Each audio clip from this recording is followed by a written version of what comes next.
Peace Corps has been in the area of volunteerism for a really long time now. It was established in 1961 by then U.S. President John F. Kennedy.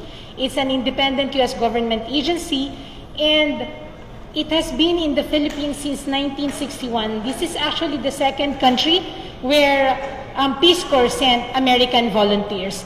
And so since 1961, there's been more than 9,400 volunteers who has served in the Philippines. Peace Corps' mission is actually world peace and friendship, and we try to reach that mission through our three goals. Number one is focus on capacity building.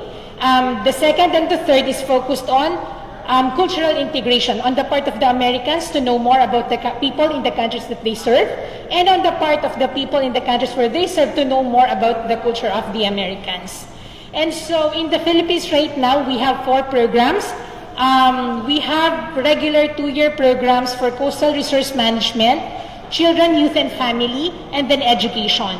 And then we have a shorter, more specialized program where we have volunteers who are more skilled, and this is called the Response Program. 2-year programs, our volunteers stay in the communities where they serve for 2 years, and prior to the pandemic, we receive around 75 volunteers per year. But they've been evacuated due to COVID-19, and we are so excited to share with you that we're expecting to have them back at the start of 2023.